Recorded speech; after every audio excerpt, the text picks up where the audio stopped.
교회 절기 가운데 예수님께서 부활하시고 난 다음 50일째 되는 날을 우리는 오순절이라고 부릅니다.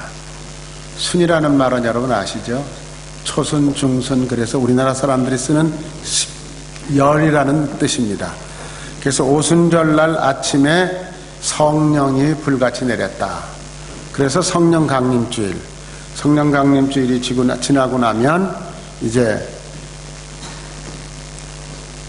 삼위일체 하나님의 주일, 이렇게 우리가 지키는 것이 관례입니다. 그런데 지난 5월 말에 지난 주일이 삼위일체 주일이었는데 저희들 가정주일로 지키기 때문에 삼위일체 주일을 지키지 못했습니다.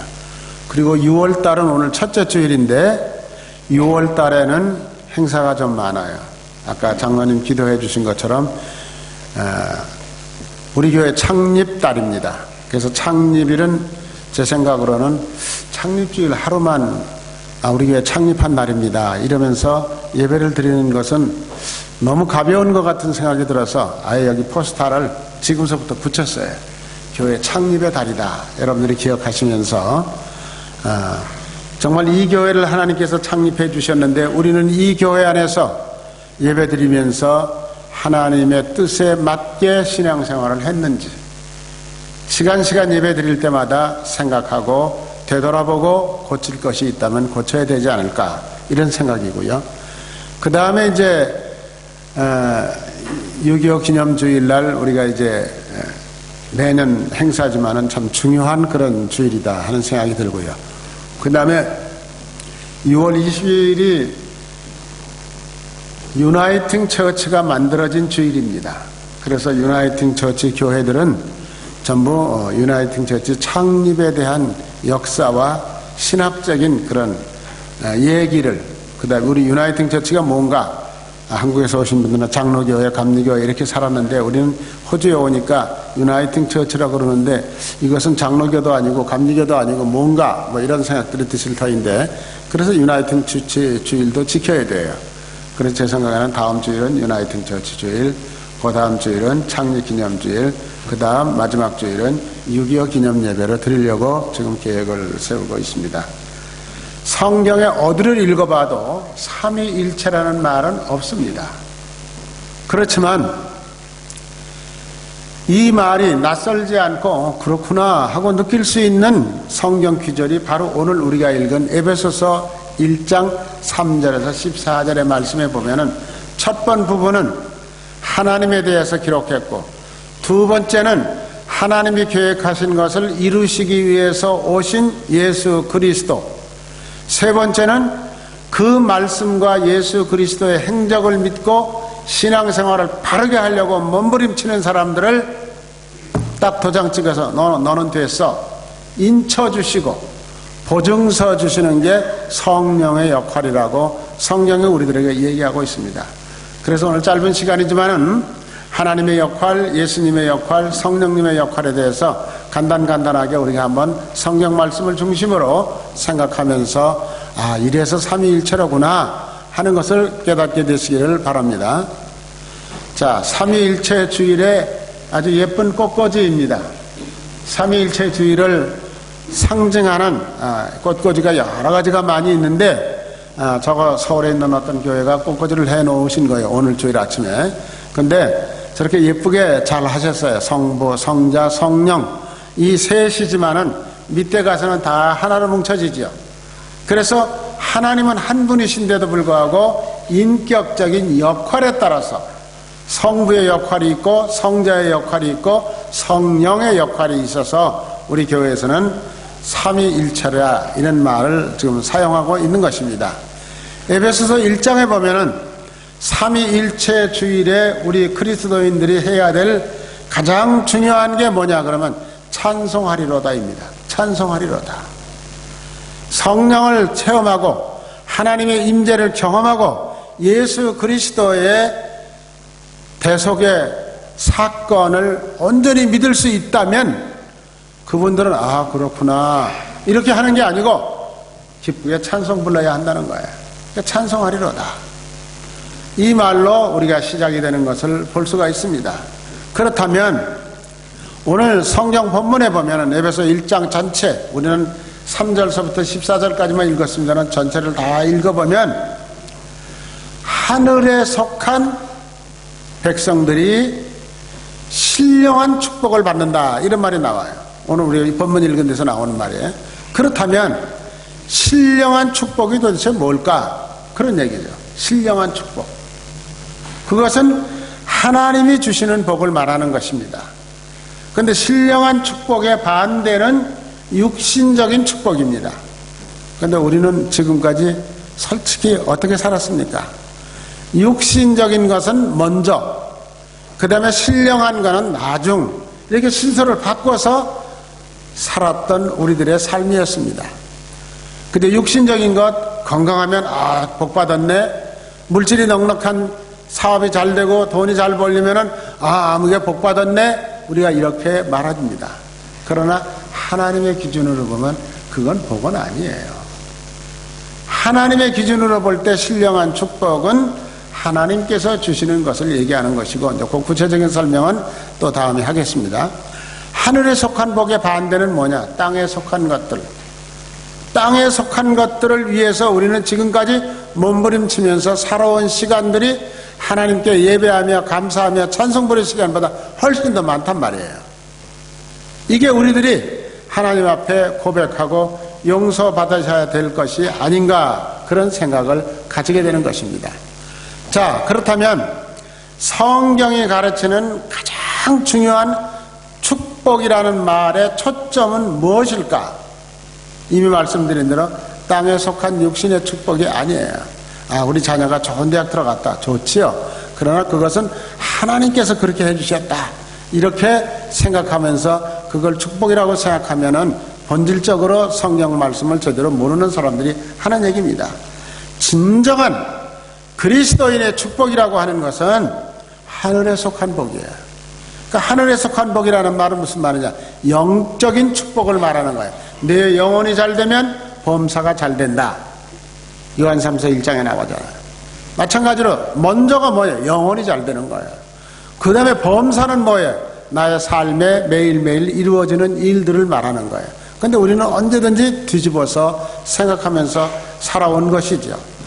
그래서 영적인 축복의 본질은 무엇인가 하면은 철저하게 하나님과 관련된 것들, 하나님께서 나에게 주시는 것이다. 여러분들 이렇게 생각을 하실 때 하나님과 내가 지금 받는 복이 하나님과 관련이 있는 건가? 내 남편이 잘해서 돈 잘 벌어가지고 얻어지는 축복인가 하는 것도 생각할 필요가 있어요. 그 다음에 신령한 축복은 하나님으로부터 오는 것입니다. 이게 하나님으로부터 왔는가? 한번 생각해 보세요. 그 다음에 하나님과 관련된 그런 복인가? 이것도 우리가 한번 생각해 봐야 될 것 같아요. 그래서 사도 바울은 에베소서를 기록하면서 오늘 읽었죠, 우리가? 3절서부터 읽었는데 4절, 6절은 뭡니까? 성부 하나님께서, 하나님 아버지께서 우리들에게 베풀어 주신 복에 대해서 얘기하고 있어요. 7절서부터 12절까지는 뭡니까? 성자 하나님, 즉 예수 그리스도께서 우리에게 베푸신 축복입니다.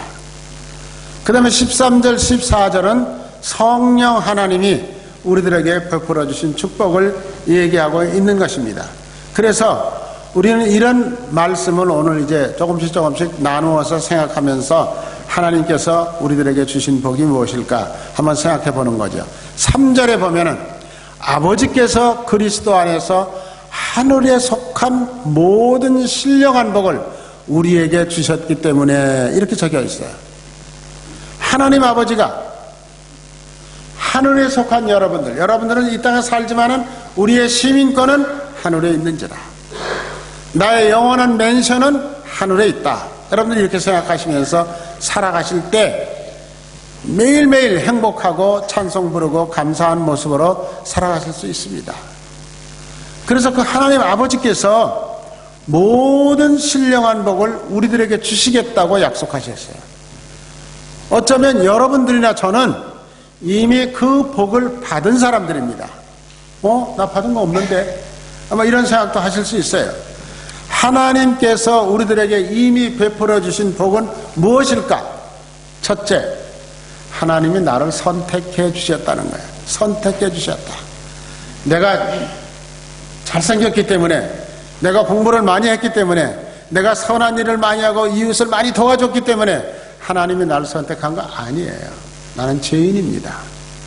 나는 정말 하나님 앞에, 하나님 제가 여기 있습니다 말할 수 있는 자격이 없는데도 불구하고 하나님께서 선택해 주셨어요. 무조건. 조건 하나도 없어요. 그 조건 없이 선택했다는 말이 뭐야? 그게 은혜라는 거예요. 로마서 3장 10절 11절 저기 화면에 지금 뜨고 있는데 우리 같이 한번 읽겠습니다. 기록된 바 의인은 없나니 하나도 없으며 깨닫는 자도 없고 하나님을 찾는 자도 없고 모두가 죄인이고 진지하게 찾지 않는다. 이거 무슨 말이에요? 나는 아닌데, 이런 생각할 수 있죠. 나는 죄진 일 없는데 이렇게 생각하실 수 있죠. 그러나 여러분, 성경은 뭐라 그래요? 한 사람도 없다고 그랬어요. 다 죄인이야. 왜? 우리는 아담과 이브의 불순종의 혈통에서 태어난 사람들이야. 그리고 어린아이는 깨끗하고 순결하다고 우리는 생각하지만은 어린아이 마음속에 누가 넣어줬는지는 모르지만은 욕심이 자라나고 있어요. 시기가 자라나고 있어요. 그래서 모든 거 혼자 다 가지려고 그래. 자기 동생이 태어나면은 엄마 아빠가 안 볼 때 슬쩍 밟고 다녀. 이게 뭐예요? 그 아이가 의식적으로 생각하는 거 아니야. 죄 중에 태어난 우리들이기 때문에 우리들 마음속에, 우리들 삶 속에 그것이 그런 식으로 나타나는 것입니다. 그래서 의인은 없다. 나는 죄인이다. 그런데도 불구하고 하나님 나 죄인이에요. 용서해 주세요. 내 죄를 어떻게 하면 용서받을 수 있을까요? 여러분들 그렇게 기도했어요? 아니잖아요. 죄 중에 있는데도 불구하고 하나님이 어느 날 갑자기 너 이리 와. 여기 앉아. 너는 시드니스일교회 교인이야. 앞으로 열심히 신앙생활해. 2년만 하면 집사 될 거야. 하나님이 그렇게 그냥 내 계획하고는 아무 상관없이 나의 지난날의 삶과 나의 허물과는 아무 상관없이 하나님 불러다가 오늘 여기 앉혀주셨습니다. 아멘. 바로 그거죠. 감사합니다. 그게 하나님께서 우리들을 선택하신 방법이에요. 근데 여러분, 선택할 때 그냥 너 이리 와, 너 이리 와 이렇게 선택한 거 아니에요. 어떻게 선택하셨느냐? 요한복음 15장 16절에 너희가 나를 택한 것이 아니고 내가 너희를 택했다. 우선 이게 먼저예요. 내가 하나님을 믿어준 게 아니고 내가 하나님께 나와서 예배드렸으니까 나 오늘 할 일 다 했어. 너 아니에요. 하나님이 여러분들을 선택하셔서 여러분들의 마음속에 그런 마음을 주신 거예요. 이게 하나님이 저기 성경 말씀 말따나 내가 너희를 택했다 이렇게 말씀하시는 거예요. 그 다음에 왜 선택했습니까? 우리 이런 말 할 수 있죠. 왜 선택했습니까? 아버지, 나한테 학비도 잘 안 주고 다른 집 아이들처럼 좋은 자동차도 안 사주고 돈도 넉넉하게 안 주시면서 왜 낳았어요? 못된 아들들 가운데 그렇게 말하는 아들들이 있지요. 왜 나를 선택해 주셨어요? 그러면서 따질 수도 있습니다. 그런데 여러분, 하나님께서는 조용히 뭐라고 말씀하시면 창세 전에 그리스도 안에서 너를 택했다 이렇게 말씀하셔요. 이사야서 44장 2절에 보면은 너를 만들고 너를 모태에서 지어낸 너를 도와줄 여호와가 말한다 그랬어요. 여러분, 이거 뭔지 아시죠? 뭐라 그래요 이거를? 성훈이 형님 뭐라 그래요 이거를? 예, 리모컨이라 그래요. 리모컨. 여기 선도 하나도 아무것도 없어요. 근데 제가 이거 가지고 딱 누르면 저 화면이 바뀌어요. 또 이쪽으로 누르면 아까 갔던 화면이 다시 돌아와요. 한번 해볼까요? 자, 성부 하나님의 선택을 택했다. 또 이렇게 누르면 딱 바뀌잖아요. 이거 누가 만들었어요? 만든 사람 이름 우리는 지금 저는 모르지만은 누군가가 만든 사람이 있어요. 그 만든 사람은 어떤 사람일까? 전자공학을 공부하신 분. 또 그분이 이 문제에 대해서 깊이 생각하고 어떻게 하면 줄 붙이지 않고 이렇게 마음대로 들고 다니면서 아무 데서나 꾹꾹 누르면 화면 나오도록 바뀌도록 만들까? 얼마나 편할까? 생각하면서 머릿속에서 궁리해가지고 요거를 만들기 위해서 설계도를 그렸을 거예요. 설계도를 그리고 난 다음에 거기에 필요한 모든 부속들을 주워 모았어요. 그리고 다시 설계도를 보면서 차근차근 맞춰서 이렇게 딱 만들어서 보니까 조금 커. 손에 안 들어가. 아, 이거 안 되겠다. 조금 줄이자. 뭐 여러 가지 과정을 거쳐서 완벽한 이런 거를 지금 만들어 놓은 거예요. 그래서 제가 하나도 힘들이지 않고 그냥 설교 시간에 이거 하나만 딱 들고 있으면 저절로 되잖아요. 이게 뭐냐?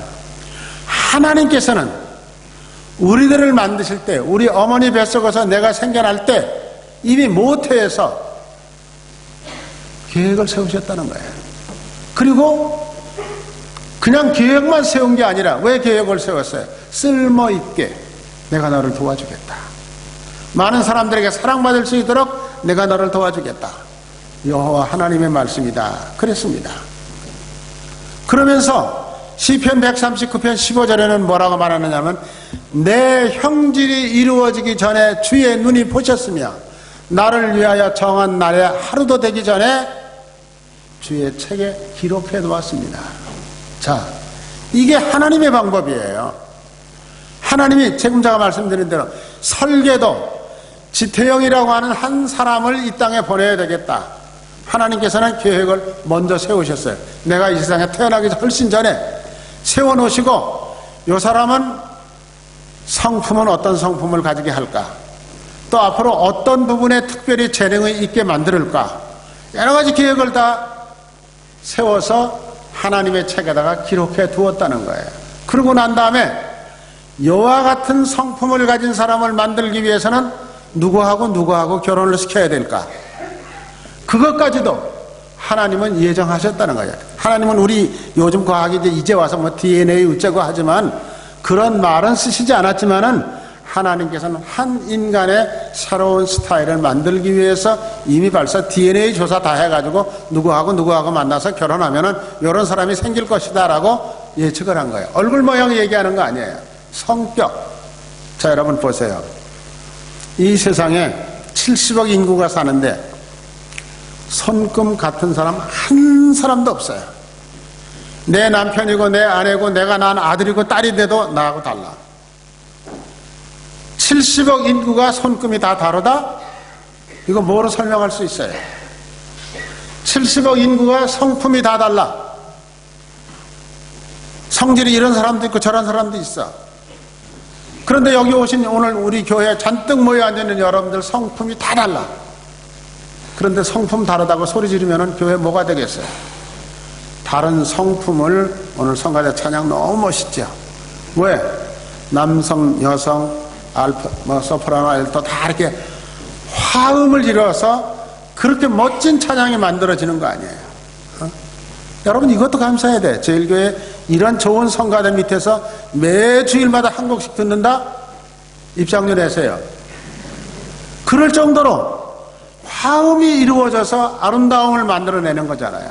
우리 성품이 다 다르지만은 서로 참고 상대방을 인정해주고 이렇게 하면서 하나가 돼서 하나님의 영광을 드러내는 거란 말이에요. 하나님이 그렇게 선택해 오셨단 말이에요. 근데 그 선택한 장소가 어디냐? 예수 그리스도 안에서. 어머니 아버지가 나를 낳아줬지만 내 성품이 원래의 모습대로 이렇게 바뀌어서 다듬어져 가지고 아름다운 모습으로 바뀌어서 점점 하나님 나라의 백성이 되어가는 과정은 어디서 되어지냐? 예수 그리스도 안에서, 주님 안에서 이루어지는 것이다 라고 하는 것을 우리가 기억할 필요가 있습니다. 그래서 하나님과 예수님이 같이 합작을 해서 우리들을 다듬어서 쓸모있는 인간으로 복된 삶을 살도록 인도해 주신다는 거죠. 그럼 하나님은 왜 선택했느냐? 나 같은 놈을 왜 선택했습니까? 그렇게 우리 항의할 수도 있죠. 잔소리 하지 마. 너는 네 생각에는 네가 못났다고 생각하는지 몰라도 나는 너를 너무 사랑해. 그 말이에요. 바로 하나님은 사랑 때문에 우리를 선택하신 거예요. 하나님의 사랑으로. 내가 아무 자격도 없는데 하나님이 나를 사랑하시면서 나를 끌어안아 주시고 너는 내 거야 라고 선택해 주신 거예요. 그러시면서 하나님께서 뭐라고 말씀하셔요? 요한복음 3장 10절에 하나님이 세상을 하는 데는 이 뭐 나무 있고 산 있고 들 있는 이런 세상을 말하는 거 아니에요. 세상에 살고 있는 너희들, 거기다 내 이름 석자를 집어넣으면 돼요. 하나님이 나를 이처럼 사랑해 주셨다. 하나님의 사랑을 우리가 이 시간에 분명히 깨닫고 배워야 되지 않을까. 그 다음에 선택의 목적은 뭐예요? 거룩하고 흠이 없게 하려고, 복 주시려고. 아까 우리 성경에 다 나와 있는 거예요. 복 주시려고 하나님께서 우리를 선택해 주셨다. 그렇게 선택해 놓으니까 또 딴소리예요. 하나님이 어떻게 내 아버지야? 말도 안 돼. 성경이 그렇게 해서 목사가 그렇게 가르치긴 하지만 우리 아버지 따로 있는데 이런 사람도 있을 거고, 너희 아버지 닮아서 하나님은 너희 아버지하고 똑같은 하나님이야. 또 이렇게 하면 우리 아버지 맨날 술 먹고 두들겨 부수고 싸움만 하는데, 또 이렇게 생각하는 사람도 있을 거예요. 그래서 하나님은 성경에 뭐라 하면 너를 양자 삼았다 그랬어요. 양자 삼았다. 내가 너를 양자로 삼아서 너는 이제 오늘부터 내 딸이고 오늘부터 내 아들이야. 양자 삼은 아이가 그 집에 들어가서 이렇게 눈치 보면서 저 사람 우리 아빠 아닌데, 저 사람 우리 엄마 아닌데, 그러면 그 아이의 삶이 행복할 수 있어요? 그 아이가 그 가정에서 복받고 살 수 있어요? 못 사는 거예요.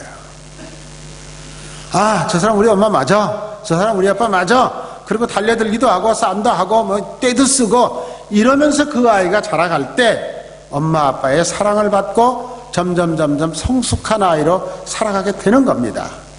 마찬가지로 하나님께서 우리를 양자 삼아 주셔서 아버지라고 부르게 하셨다고 성경은 분명히 말씀하고 있습니다. 이 말씀을 우리가 기억해야 돼. 양자 삼아 주셨다. 그러니까 우리가 하나님께서 나를 이렇게 사랑해 주셨다는 것을 아시고 하나님의 은혜가 무엇인지를 알으셔야 돼요. 그 다음에 나오는 중요한 말이 있어요. 때가 참해 하는 말이 있어요. 때가 참해. 갈라디아서 4장 4절에 보면은 때가 참해 하는 말이 나와요. 이 때가 찼다는 말은 뭡니까? 하나님께서 너희들을 양자 삼으시려고 계획해 놓으신 그 계획이 있는데 그 하나님의 시간표에 지금이다. 이 사람 내가 불러야 되겠다. 이게 하나님의 때가 됐다는 거예요. 하나님께서 예수 그리스도를 이 땅에 보내가지고 모든 사람의 죄를 대신해서 십자가를 지도록 하셔야 되겠다. 그리고 용서해 줘야 되겠다. 계획을 세우셨는데 어느 때에 예수 그리스도를 세상에 보낼까? 하나님의 말씀이 때가 참해 이랬어요. 때가 참해. 그 때가 찼다는 말은 하나님의 경륜, 그러니까 경륜이라는 말은 뭐예요? 하나님의 계획, 하나님의 의도된 그 계획을 따라서 그렇게 했다 그런 얘기죠. 그 다음에 세 번째는 하나님께서 여러분들을 부르신 이유는, 선택하신 이유는, 예수 안에서 복되게 하신 이유는 아들, 딸 많이 두고 싶어서, 그래서 먼 뒷날 사랑받으려고? 아니에요. 하나님은 무조건적으로 하나님이 가지고 계신 능력, 하나님이 가지고 계신 모든 것 다 동원해서 은혜로 도와주시려고 우리를 선택하셨어요. 그래서 여러분들 오늘날까지 예수 그리스도 안에서 산 거예요. 은혜란 말은 뭐냐? 나는 한 거 아무것도 없는데 값없이 받은 거예요. 하나님께서 나를 인정해 주시고 나에게 모든 것을 주셔서 나는 오늘날까지 살아왔어요. 그러니까 여러분, 우리 값없이 은혜 받은 사람들이 해야 될 일은 불평 아니에요.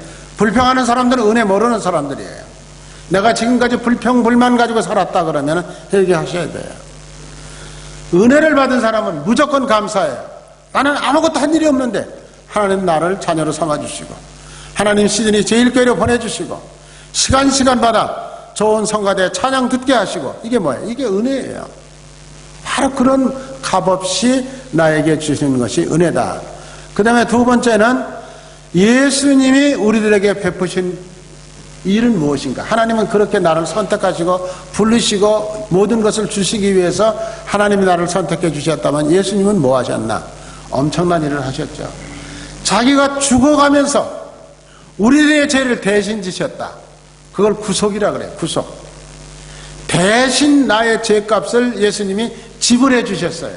그래서 예수님이 우리를 이렇게 구속의 자리에다가 불러서 행복하게 하나님의 말씀 안에서 살아가도록 만들어 주신 것입니다. 이게 성령이에요. 여러분, 성경에 보면 이런 얘기가 있어요. 노예. 우리는 다 죄의 종이었어요. 죄의 노예였어요. 그런데 노예가 옛날 로마 제국에는요, 로마 제국이 이스라엘을 식민지로 통치할 당시에는 노예가 600만 명이 있었대요. 600만 명. 그러니까 신분제도가 있는데 그 안에 600만 명은 전부 다 노예야. 자기 삶이 없어. 자기 시간이 없어. 자기 돈도 없어. 자식들도 자기 거 아니야. 다 주인 거야. 그런데 그 노예에서 벗어나게 하려면 어떻게 해야 되느냐? 노예 시장으로 먼저 가야죠. 가서 노예 딱 찾아가지고 그 주인한테 이거 얼마짜리예요? 그래? 돈 지불해야죠. 그리고 데리고 와서 자기 집에 노예로 삼는 게 아니라, 야, 넌 오늘부터 자유야. 어디 가서든지 누구한테 얽매이지 말고 떳떳하게 너를 노예에서 풀어주신 하나님의, 예수님의 그 말씀 은혜 안에서 감사하면서 살아가. 그 풀어주는 거예요. 그 일을 누가 한 거예요? 예수님이 하셨다는 거예요. 예수님이 우리들에게 그런 것을 보여주신 거예요. 자, 여러분, 오스카 쉰들러라고 하는 사람이에요. 저 영화 여러분들 다 아마 보셨을 거예요. 지금 화면 나올 수 있어요? 네, 한번 좀 보여주세요.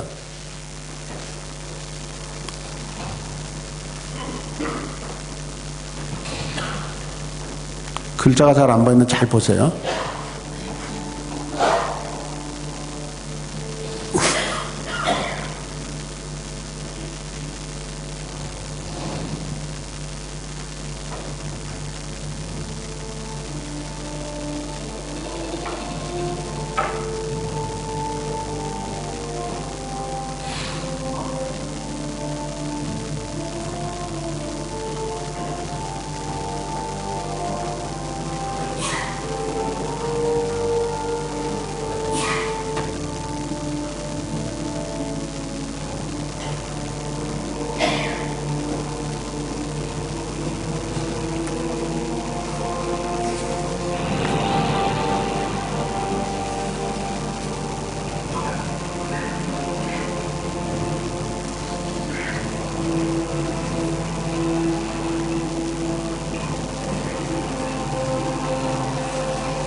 됐어요. 네, 꺼주세요.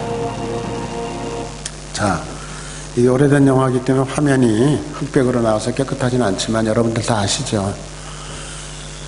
히틀러가 세계 2차 대전을 일으켰을 때 독일 사람들은 무조건 잡아다가 감아다가 집어넣고 하나씩 꺼내서 죽이기 시작을 했는데 유태인이라고 하는 이유 때문에 600만 명이 죽었어요.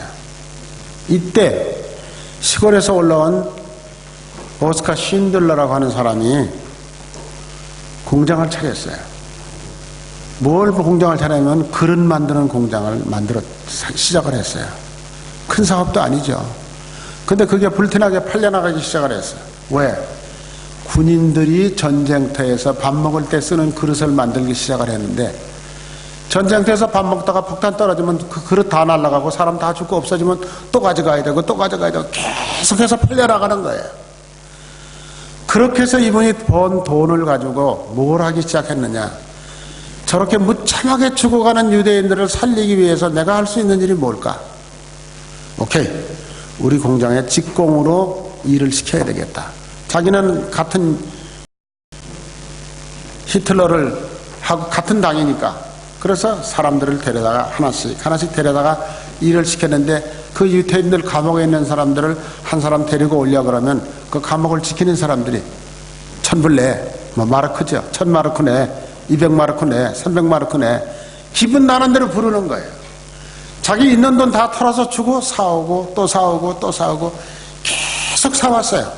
인도가 그렇게 많이 필요한 건 아닌데 하여간 끝없이 자기 돈을 다 털어서 사람들을 사서 자기 공장으로 데려다가 일을 시키면서 노동자 증명서를 만들어 주어서 그 증명서를 가진 사람은 죽지 않게 만드는 거예요.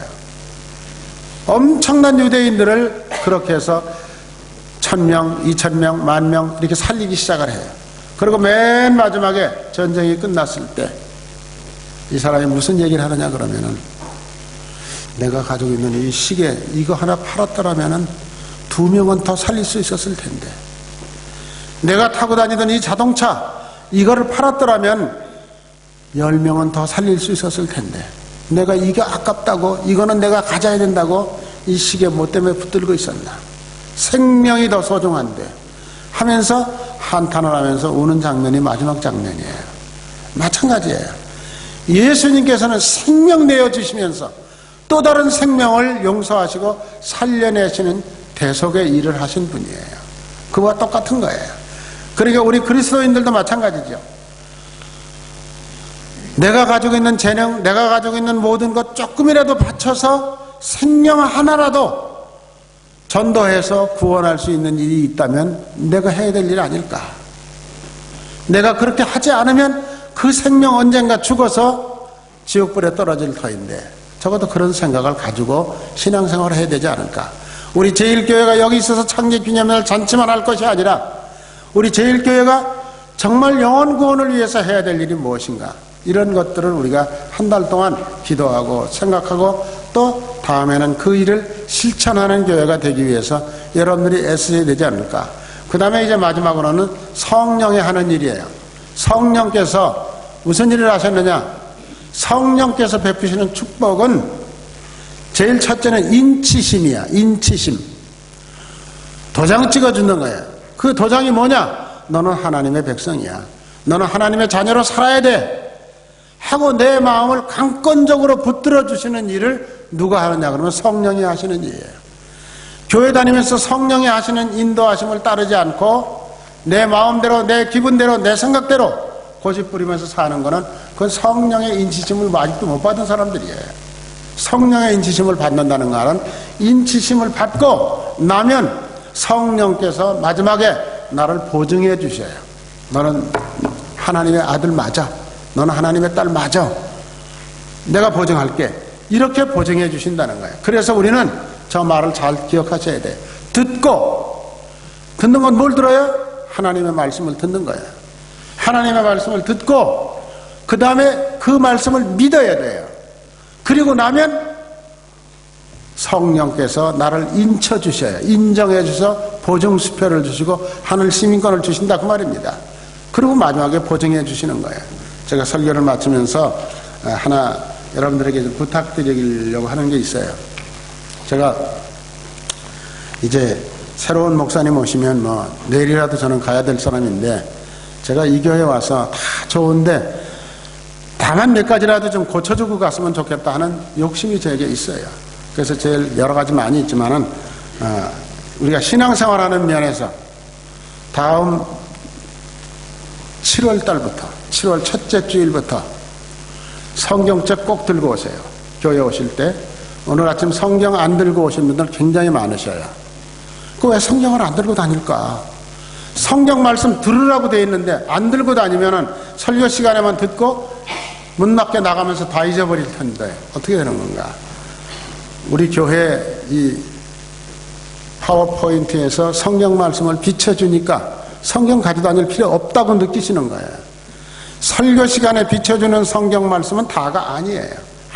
아주 몇만 분의 1밖에 안 되는 조그만 한 구절 두 구절이에요. 내가 예수 믿으면서 내 성경이 있어야 돼요. 그래서 여러분들은 꼭 성경 들고 다니셔야 돼요. 그래서 교회 와서 성경 읽고 어디 찾아보자 그러면 같이 찾고, 그렇게 하지 않으면 이 다음에 예수 50년 믿어도 이사야서 40장 찾읍시다 그러면 이사야서가 신약에 있는지 구약에 있는지도 모르고 앞에서부터 죄 뒤지고 앉아있으면 시간 다 지나가 버려요. 자, 우리 제1교회 교인들은 문명의 이기가 편리한 점도 있지만은 성경을 안 들고 다니도록 만들어 놓은 거. 그러니까 어떤 사람이 그래, 호주 사람들은 성경 안 들고 다니던데 호주 사람들이 신앙의 기준이 아니에요. 이걸 아셔야 돼요. 우리는 성경 말씀대로 예수 믿는 거예요. 들었고, 그 듣는 거는 설교 시간에 듣고, 또 집에 가서 읽어서 듣고, 또 찾아보고 싶은 말씀 있으면 찾아보고, 이렇게 해서 성경이 내 것이 돼야 되겠고, 그 다음에 그 말씀을 믿어야 되고, 그 말씀을 믿으면 성령께서 나의 마음을 움직여서 인쳐주시고 보증서 주시겠다고 약속을 하셨습니다. 그 말 꼭 기억하시고, 지금까지는 그렇게 다니셨고, 또 연세 드신 분들 가운데 성경도 무거워서 들고 다니기 힘드신 분들이 있으셔요. 그러면은 매주일 자기 앉는 자리 딱 정해놓고 그 자리에 가서 앉으세요. 그리고 그 밑에다 성경 놓고 다니세요. 어쨌든 예배 시간에는 성경책을 찾아서 보는 연습을 우리가 좀 하는 것이 우리 교회가 앞으로 바로 세워져가는 방법 중에 하나다, 이런 생각을 하고 있습니다. 기도하시겠습니다. 하나님, 성부, 성자, 성령께서 우리들을 선택하시고 우리들에게 필요한 복을 내려주시고 또 예수 그리스도를 통해서 우리의 죄를 덮으시고 새 사람 만들어주시고, 새 사람 만들어주신 우리의 삶이 줄기차게 하나님 안에서, 예수님 안에서 살아갈 수 있도록 성령께서 보증서 주시고 인쳐주심을 감사합니다. 우리가 이 믿음 가지고 하나님 부르시는 날까지 행복한 신앙생활할 수 있도록 도와주시옵소서. 예수님의 이름으로 감사기도 드리옵나이다. 아멘. 아마 이런 생각도 많이 드실 줄 아는데, 오늘은 저희 교회가 소속된 교단인 호주의 개신교 교단 가운데서 가장 커다란 유나이팅 처치라고 하는 교회가 어떻게 해서 만들어졌는지 그 역사를 좀 공부하려고 합니다. 그러니까 보통 주일날 설교보다는 오늘은 우리가 호주에 살면서 또 우리가 소속한 교회 속에서 호주의 기독교 역사를, 근래의 역사입니다만 조금 좀 알 필요가 있다. 그래서 역사 공부하는 시간이라고 생각하셔도 괜찮습니다. 자, 이 호주의 유나이팅 처치 인 오스트레일리아라고 하는 이 교단이 생긴 것은 1977년 6월 22일 날 생겼습니다. 그러니까 41년 전입니다.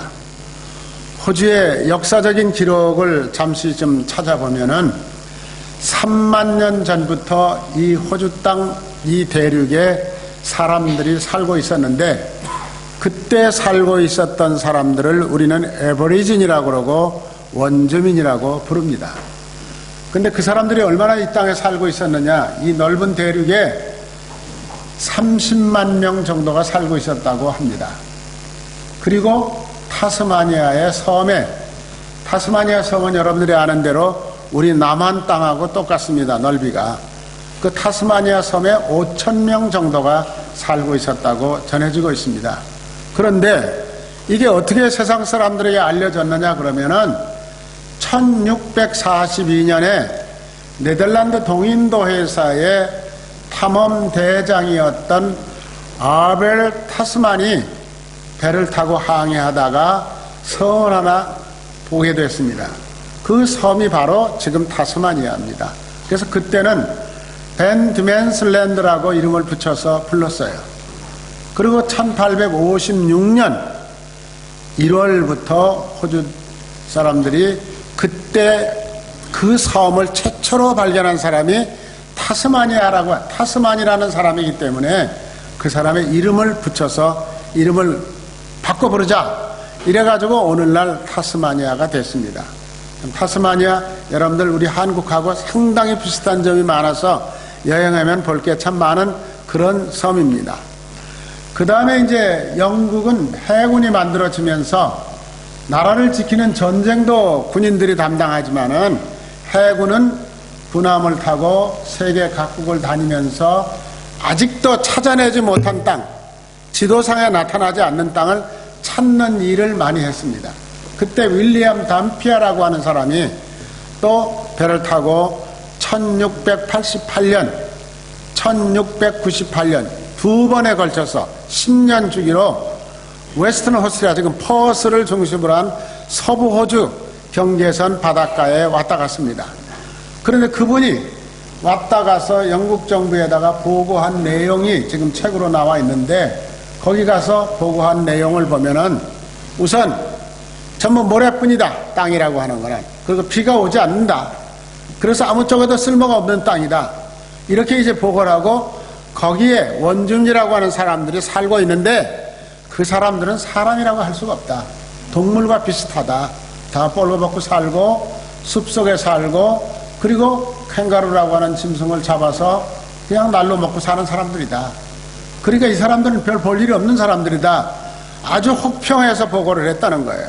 그래서 보고서를 받은 영국 정부가 그래, 그건 쓸모없는 땅이로구나, 이렇게 이제 해버리고 말았는데, 먼 뒷날 그 담피아라고 하는 사람이 그곳을 왔다 간 그쪽 지역의 이름을 담피아라고 부르기 시작을 했어요. 그래서 웨스턴 호스트리아에서 아마 계시다가 오신 분들은 그쪽에 지도도 보면 알지만은 담피아라고 하는 도시가 있습니다. 아주 지금은 광산 개발이 돼서 큰 도시가 됐는데, 그때 최초로 영국 선장이 왔다 간 도시입니다.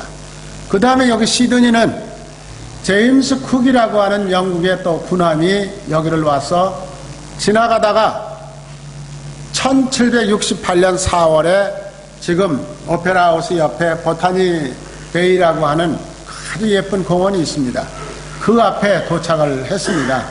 거기를 쭉 둘러보고, 그리고 영국 정부에다가 이 상황을 보고를 했어요. 그 보고서의 내용을 보면은 여기 사는 사람들은 원주민들이라고 하고 에버리진이라고 하는데 굉장히 비참하게 사는 것처럼 보인다. 그런데 실제는 유럽 사람들보다 훨씬 더 행복하게 살고 있다. 평화스럽게 살고 있다. 여긴 전쟁 없다. 이 사람들끼리 싸움 안 한다. 뭐 이런 아주 긍정적인 보고를 영국에다가 했어요. 그때 영국의 내무부 장관이 그 보고를 받고 검토하고 난 다음에 영국은 그때 산업혁명이 일어나가지고 도시로 청소년들이 막 모이기 시작을 했어요. 그래 곳곳에서 골치 아픈 게 범죄가 일어나기 시작을 했습니다. 각종 범죄가 일어나기 시작을 하니까 죄수들이 그냥 교도소를 지을 수 없을 만큼 너무너무 많았어요. 어떻게 하면 좋을까 하다가 영국 정부에서 1788년 1월 20일 날 제임스 쿡 선장이 왔다 간 그 지역을 호주의 죄수 식민지로 선포한다. 이렇게 발표를 했어요. 그 발표한 내무부 장관의 이름이 시드니예요. 그래서 그분의 이름을 따서 여기 우리가 살고 있는 시드니라는 이름이 만들어진 도시입니다. 어떻게 생각해 보면은 죄수 식민지, 좀 기분이 안 좋죠. 그러나 이제 그 당시에는 그랬다는 겁니다. 그러고 난 다음에 1788년 1월부터 영국 사람들이 여기 옮겨오기 시작을 했습니다. 그리고 죄수들이 계속해서 모여왔지만 그 죄수들은 오래가지 않고 한 얼마 후에 이제 죄수가 여기 이 땅에 오는 게 중단됐어요. 중단되고 이제 새로운 호주가 만들어지기 시작을 했는데, 이제 호주가 그 선장들이 보고한 것보다는 훨씬 더 기후도 좋고 비도 많이 오고 괜찮은 땅이다. 사람 살기 너무 좋다. 영국보다는 훨씬 좋다. 이 사람들이 이렇게 나중에 평가를 하기 시작을 한 겁니다. 그래가지고 1788년 1월 영국 사람들이 이쪽으로 이민 가기를 원하는 사람들은 정부가 다 심사해서 보내주겠다. 그때 그 이민 온 사람들이 전부 다 멜번이라고 하는 지역으로 왔습니다. 여기는 범죄자들이 모인 곳이니까 이게 시드니 쪽으로 가면 안 된다, 위험하다, 이래가지고 전부 다 멜번 쪽으로 모여가지고 멜번이라는 도시를 만들었는데, 그때 영국의 수상 이름이 멜번이었어요. 그래서 그 이름을 따서 멜번이라고 이름을 진 겁니다. 적어도 우리가 호주 살면서 양대 큰 도시의 이름이 이렇게 해서 만들어졌다고 하는 것은 우리가 알아둘 필요가 있습니다. 그 다음에 뉴사우스웨일주, 시드니, 빅토리아주, 사우스 오스트레일리아, 웨스턴 오스트레일리아, 퀸슬랜드, 타스마니아, 이렇게 이제 넓은 땅을 다 나누어서 영국 사람들이 와서 자리를 차지하고 살게 되었습니다. 그러다가 1901년입니다. 1901년. 그러니까 1901년, 2001년, 그 다음에 하니까 지금 117년 전입니다. 호주라는 나라가 만들어진 거는 117년 됐습니다, 이제. 그때 1901년에 이 모든 주가 합쳐가지고 페더럴 거버먼트, 연방정부를 만들기 시작을 했습니다. 연방정부를 만들어서 최초의 수도를 멜번으로 한다, 이렇게 결정을 딱 한 겁니다. 여기 한번 여러분 지도를 보시면 알지만은 이게 영국 지도입니다. 저 맨 꼭대기에 그린 색깔로처럼 칠해놓은 그쪽 지역이 스코틀랜드입니다. 그 다음에 이쪽에 노란색으로 칠해놓은 게 잉글랜드입니다. 그리고 그 노란색 칠한 잉글랜드 앞에 조금 색깔이 다른 작은 땅이 하나 있습니다. 그게 웨일즈 지방이라고 합니다. 그런데 이 지도를 왜 보여드리느냐, 영국에는 저 위에 스코틀랜드 사는 사람들은 전부 장로교를 믿었어요. 장로교. 그 다음에 이쪽에 노란 잉글랜드에 살고 있는 사람들은 전부 감리교 지역입니다. 그리고 그 앞에 조그마한 땅, 약간 흑색처럼 보이는 웨일즈 땅에는 장로교도 아니고 감리교도 아니고 컨그리게이셔널 처치라고 하는 교회가 있었어요.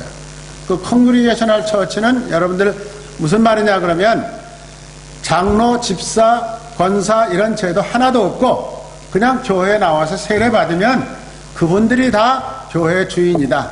그래서 회중 모든 사람들이 교회 모든 결정을 하더라도 다 같이 하는 거예요. 뭐 장로님들이 모여서 하고 이런 게 없죠. 여러분들이 아는 대로 장로교회는 당회라고 하는 것을 구성해가지고 장로님들 중심으로 교회 정치를 해나가는 교회를 장로교회.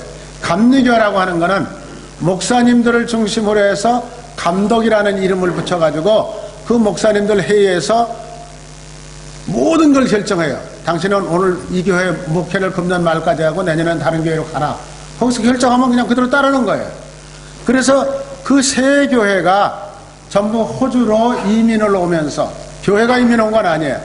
스코틀랜드 사에서 이민 온 사람은 장로교회를 만들었고, 또 잉글랜드에서 온 사람들은 메더디스 처치 감리교를 만들었고, 웨일즈 지방에서 온 사람들은 컨그리게이셔널 처치를 만들어가지고 교회 이름도 호주 땅에 왔으면서도 스코틀랜드 프레스베테리안 처치 이렇게 불렀던 거죠. 이렇게 호주에는 캐톨릭 교회 말고 개신교 가운데는 커다란 이런 세 개의 주류가 이 땅에 있었습니다. 그래서 이때 장로교, 감리교, 회중교회가 지도자들이 한 자리에 다 모였어요. 왜 모였느냐? 여러분 아시죠? 우리나라에 있는 모든 교회단, 교단, 총회 이름을 한번 보세요. 다 그 교단 앞에는 한국이라는 이름이 붙어요. 대한예수교 장로교, 한국기독교 장로교, 한국침례교회, 전부 교단 앞에는 그 이름이, 자기 나라 이름이 붙습니다. 그럼 한국만 그런가요? 아니에요. 세계 모든 나라는, 모든 교단이 자기네 나라 이름을 그 앞에 붙입니다. 그 말은 무슨 뜻인가? 교회는 적극적으로 그 나라 백성들이 하나님을 믿고 행복하게, 정의롭게, 평화스럽게 살아가는 나라를 만드는데 교회가 앞장서야 된다. 그래서 어느 나라든지 교회는 그런 이름을 붙이게 돼 있어요. 그런데 이상한 건 한국 사람들만 좀 이상해. 한국에는 그렇게 붙여놓고 다른 나라에 가서는 아니야. 지금 미국에 사는 사람들 한국 장로교 따로 만들었어요. 한국 감리교 따로 만들었어요. 여기 호주도 지금 마찬가지잖아요. 뭐 다른 건 제가 잘 모르겠는데 고신교단 같은 데는, 순복음교회 같은 데는 호주 교단 속에 들어와 있질 않아요. 남의 나라 와서 살면서도 대한예수교 장로교 호주노회 이렇게 만들어가지고 한단 말이에요. 그러니까 이런 것은 원칙적으로 하면은 기독교 전반적인 정책에는 맞지 않는 일이에요. 그저 호주교인들이 가만히 있으니까 다행이지, 왜 너희 이 나라 와 있으면서 너희 나라 이름을 붙여가지고 교회를 만들고 너희 나라를만 생각하고 이 땅에 살고 있는 너희들은 호주를 위해서 뭘 하고 있냐, 이렇게 묻는다면 우리는 할 얘기가 없어요. 그래서 언젠가 여기 살고 있는 시드니입니다. 시드니에 살고 있는 장로교 목사님들이 모여서 우리는 그러면 이렇게 하지 말고 한국에 있는 통합적 장로교에 소속된 호주 노회를 한번 만들어 보자. 그래서 이제 고신에도 해당이 안 되고 뭐 어디 해당이 안 되는 장로교 목사님들이 장로교를 만들어 가지고 한국에다가 요청을 했어요. 근데 통합적 장로교에서 안 된다. 우리 통합적 장로교는 대한예수교 장로교인데, 대한예수교 장로교는 한국 땅에 있는 교회들만 연합을 해가지고 통치하는 교단이지 호주 땅에 있는 교회까지 우리가 컨트롤할 수 없다. 안 된다. 거절한 거예요. 그래서 이 사람들끼리 또 그냥 그대로 만들어가지고 또 미국 장로교에다 갖다 붙인 거예요. 그래서 미국 장로교회 호주 노회 지금 이렇게 돼 있습니다. 그러니까 이런 건 참 어떻게 보면은 원칙을 무시한 우리들만의 고집 때문에 이런 일이 생기는 겁니다. 자, 이제 그 다음에 보면은 1901년에 페더럴 가버먼트 호주라는 나라가 정식으로 만들어졌는데, 그때 목사님들 생각은 교단이 어떻게 됐든지 간에 우리 교회가 새로 만들어진 이 나라 안에서 호주의 미래를 하나님께 맡기고 호주의 정치, 경제, 문화, 교육 모든 제도도 하나님의 방법대로, 그리고 호주 사람들이 평화롭고 행복하게 살 수 있도록 우리 교회가 지도를 해야 된다. 그렇게 하려고 그러면 장로교 따로 감리교 따로 이래가지고는 안 된다. 우리 합쳐서 한 마음으로 호주의 새로운 교단을 만들자. 이렇게 목사님들이 의논해서 시작을 한 겁니다. 그게 1905년에 시작을 했어요. 1901년에 나라가 만들어지고 1905년 4년 후에 목사님들이 자꾸 개인적으로 만나서 얘기하는 중에 이제 우리는 호주 땅에 있는 교회들이니까 호주 정부를 위해서 우리 교회가 할 수 있는 모든 일을 다 해야 된다. 이렇게 해서 이제 교회를 하나 합쳐보자. 이렇게 얘기를 했습니다. 그런데 여러분, 그 합치기 시작한 게 1905년에 시작을 해가지고 1977년에 결정이 됐어요. 얼마나 시간이 많이 걸렸습니까? 엄청난 시간이 걸린 거죠. 그리고 일단은 합치기를 하고 이름을 더 유나이팅 처치 인 오스트레일리아라고 정했습니다. 그건 이제 이름은 그렇게 정했지만 정식 합치는 절차는 아직도 많이 남았어요. 그래서 그 합치는 절차를 만들기 위해서 목사님들, 각 교단 목사님들이, 세 교단 목사님들이 모여서 이름은 뭐라고 할 거냐? 유나이팅 처치라고 하자. 왜? 유나이팅이라는 말은 연합됐다는 뜻이에요. 합쳐졌다는 뜻이죠. 그 다음에 거기다가 왜 ing를 붙이느냐? 이거 합칠 때 감리교회는 목사님들이 모여서 100% 오케이, 우리 감리교는 다 들어간다. 딱 들어왔어요. 근데 장로교가 문제야. 장로교는 교단총회에서 아무리 결정해도 교회 장로님들이 노하면 안 되는 거예요. 그러다 보니까 각 교회마다 당회를 모여가지고 교인 총회를 해서 이렇게 새로 만드는데 우리가 합칠 거냐 안 합칠 거냐. 그런데 합치자고 결정한 교회가 물론 훨씬 많습니다. 그러나 합치지 못하겠다 이렇게 결정한 교회가 한 40% 정도 됩니다. 그래서 그 40%가 지금 호주 장로교회라고 하는 이름을 가지고 있는 교회들이에요. 그러나 이제 합쳐진 목사님들의 입장으로 볼 때는 그 사람들도 언젠가 다 끌어들이자. 그러니까 진행형인 ing를 붙이자. 그래서 유나이팅 처치라고 한 겁니다. 지금도 진행되고 있어요. 지금도 한 교회씩 두 교회씩 들어오고 있습니다. 그리고 이제 해중교회 컨그리게이셔널 처치는 그 당시에 10개 교회가 안 들어왔어요. 우리는 못 들어가겠다. 우리는 합치는 거 싫다. 이렇게 하고 있다가 한 해 한 해 시간이 지나면서 지금 현재로는 회중교회 10개는 다 들어왔습니다. 끝난 거죠. 그리고 이제 이 유나이팅 처치는 또 다른 의미가 있습니다. 나중에 이제 설명을 드릴 텐데 보세요. 저기 지금 그 마크를 이렇게 이제 유나이팅 처치라는 이름을 붙이면서 이 마크를 새로 만들었어요. 이 마크는 뭐냐? 까만 바탕은 세상을 말하는 겁니다. 아직 예수 그리스도를 모르는 어두운 세상. 거기에 십자가가 우뚝 서서 예수 그리스도의 구원의 빛을 발해서 그 까만 바탕을 언젠가는 다 하얀 바탕으로 만들어버린다. 그런 취지로다가 이 마크를 만들었어요. 그리고 거기 성령의 상징인 비둘기를 하나 그려놨는데, 그렇게 하려면 성령의 역사 없이 불가능하다. 우리 결심만 가지고 안 된다. 성령의 임재를 경험하면서 우리가 해야 된다. 그리고 그 밑에 이렇게 둥글게 만들어 놓은 거는 U라고 하는, 유나이팅이라고 하는 U자를 저렇게 만들어 놓은 거예요. 그건 뭐냐?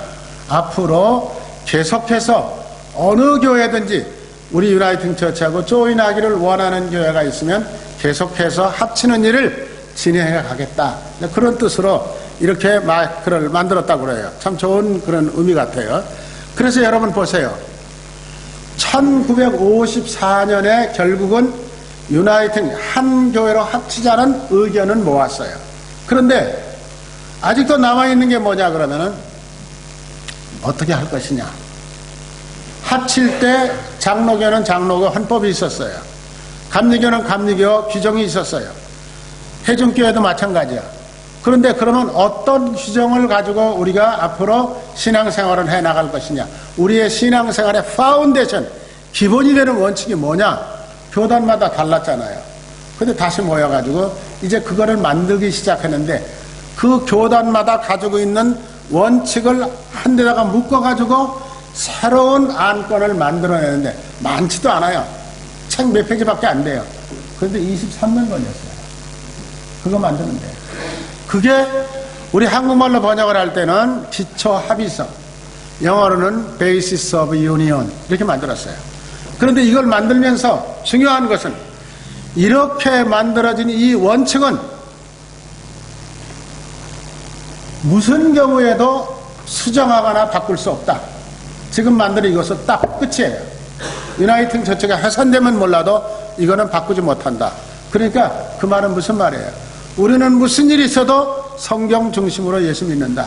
우리는 무슨 일이 있어도 예수 중심으로 예수 믿는다는 것은 바꿀 수 없다. 그런 얘기죠. 아무리 교단이 합쳐서 이렇고 저러고 하더라도. 그러나 교단의 나름대로의 특징이 다 있었어요. 그래서 앞으로 완전하게 다 하나가 될 때까지 감리교 목사님들은 감리교 식대로 해라. 장로교 목사님은 장로교 식대로 예배 드려라. 그러나 오늘부터 합치는 날부터 신학교는 감리교 신학교 없앤다.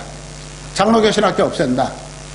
그리고 그때부터는 새로 들어와서 목사가 되려고 하는 사람은 유나이팅 처치의 기본 원칙에 의해서 교육시켜서 목사를 만들겠다.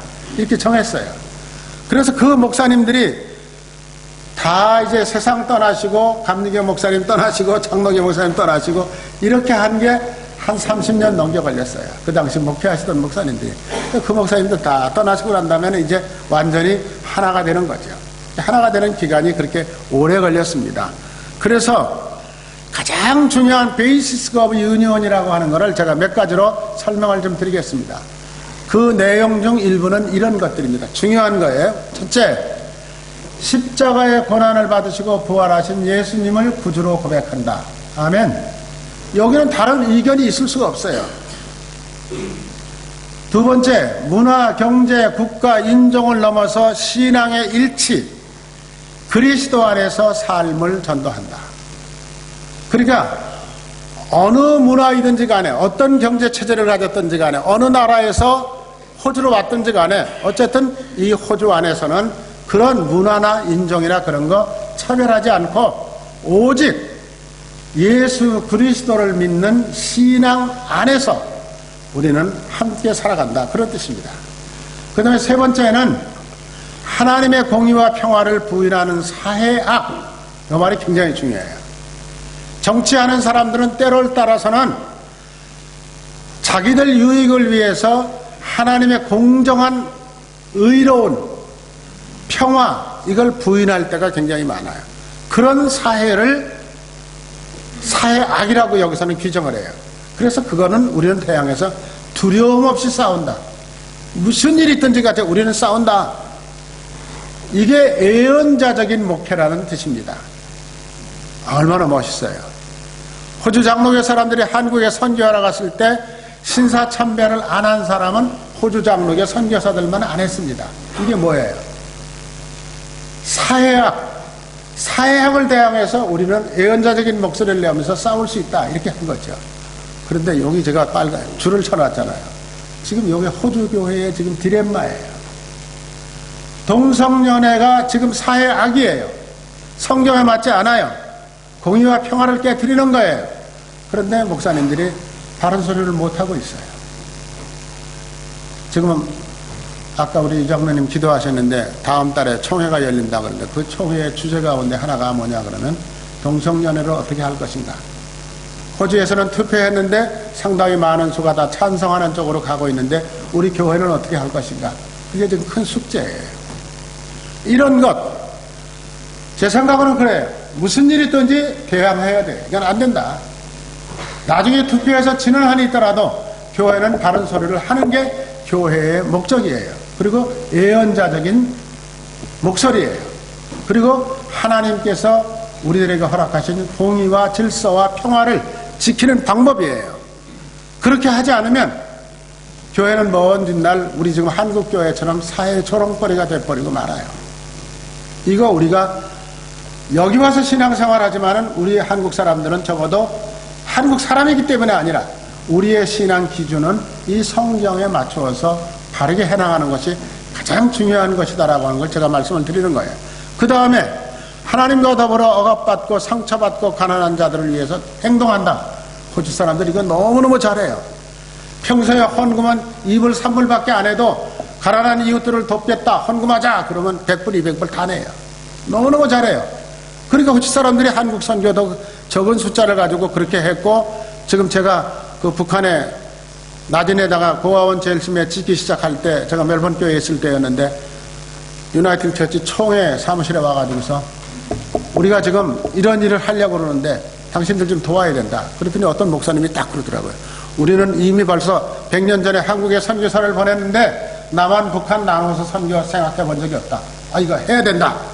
그러더니 자기들끼리 의논해보다 하더니 40만 불 탁 준 거예요. 그래서 그거 가지고 가서 고아원 진 겁니다. 그때 이제 제가 멜번 교회에 있었기 때문에 그 고아원을 관리하고 지킬 사람을 멜번 교회 장로님들 가운데 선정해서 유나이팅 처치에서 평신도 선교사로 파송했습니다.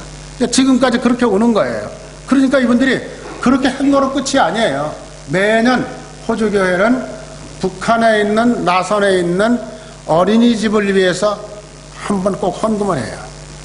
근데 다른 주일 헌금보다 훨씬 많이 들어온답니다. 왜? 그 아이들 도와야 된다. 언제까지? 통일될 때까지.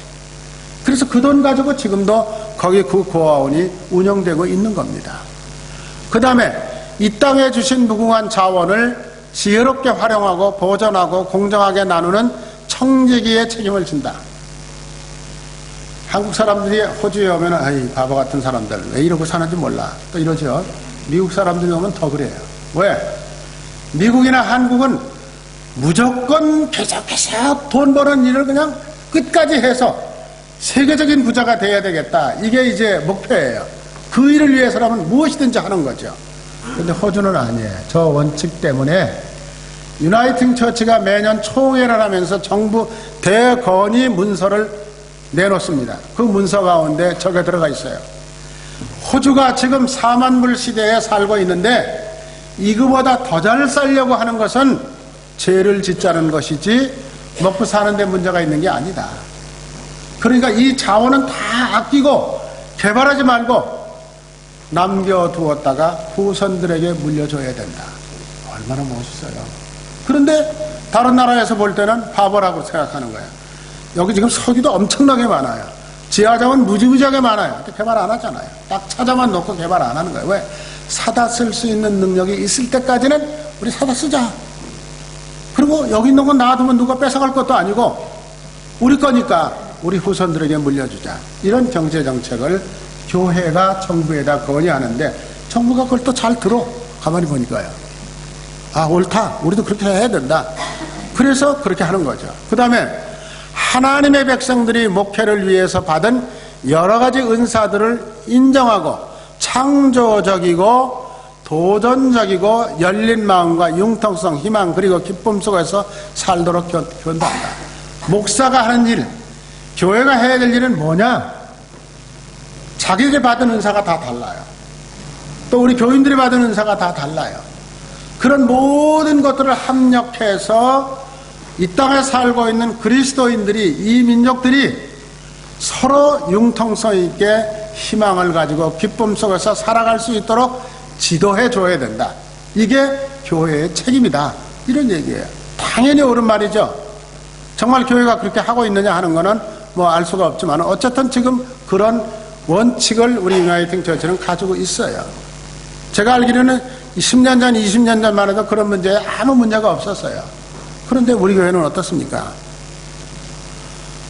우리 목사님들은 어떠냐고요? 자기를 위해서 목회하는 것처럼 생각을 해요. 자기 마음에 뭐 안 맞으면 그냥 갈라나가버리고 교인들 데리고 나가버리고 이런 일들을 너무 쉽게 하고 있는 거예요. 이 원칙은 바꿀 수 없다고 그랬으니까 우리 유나이팅 처치 교회, 우리 교회는 분명히 유나이팅 처치 안에 소속된 시작부터 유나이팅 처치 안에 들어와 있었어요. 그러니까 우리는 이 정신을 가지고 우리 모두가 예수 안에서 하나가 돼서 함께 살아가도록 노력하셔야 됩니다. 그래서 호주연합교회는 이 원칙을 23년 걸려서 만들어가지고 1977년 6월 22일 날이 무슨 날이냐? 그 해에 성령 강림 주일이었어요. 그 주일에 유나이팅 처치 창립 예배를 드린다. 이렇게 해가지고 예배를 드려가지고 오늘까지 41년 동안 지금 오면서 차츰차츰 정리가 되고 이렇게 해서 이제 유나이팅 처치 신학교에서 공부한 목사님들이 교회를 다 맡아서 목회하는 시대가 지금 됐습니다. 자, 여러분, 적어도 우리는 이런 역사적인 진실을 보면서 내가 이런 교단에 소속해서 예배를 드리는 것은 참 감사한 일이다. 자부심을 가지고 긍지를 가지시기 바랍니다. 그런데 어떤 분들은 자세하게 내용도 모르면서 유나이팅 처치는 동성연애 찬성하는 교회다. 너 아직까지는 동성연애 찬성을 결정한 적이 한 번도 없습니다. 그런데 호주에서 제일 큰 교단이 되다 보니까 그 문제에 대해서 자꾸 목소리를 내고 또 목사님들 가운데 개인적으로는 찬성하는 사람도 있겠죠. 그러나 그게 유나이팅 처치 전반은 아니에요.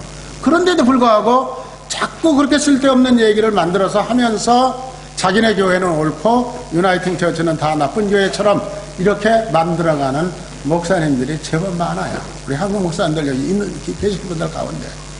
그래서 타스마니아 교회 같은 경우는 멀쩡하게 아무 문제 없이 목회 잘하던 목사님이 어느 날 난 유나이팅 처치 떠난다. 그럼 유나이팅 처치 목사도 아니에요.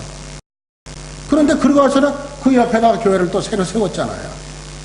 왜 떠나냐 물어보니까 동성연애 찬성하는 교회이기 때문에 난 안 한다.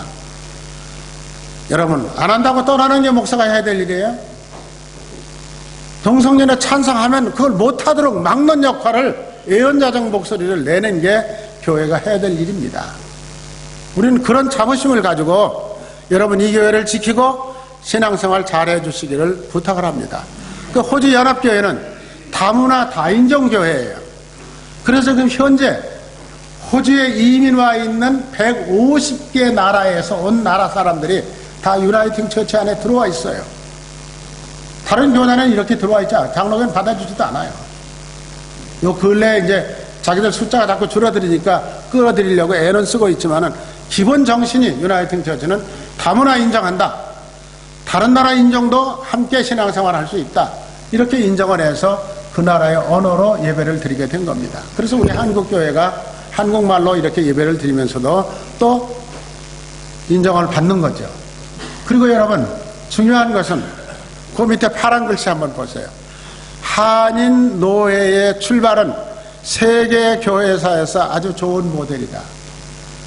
이민을 받고 있는 미국 같은 나라에도요, 자기네 장로교 교단 안에서 한인 노회를 인정하지 않습니다.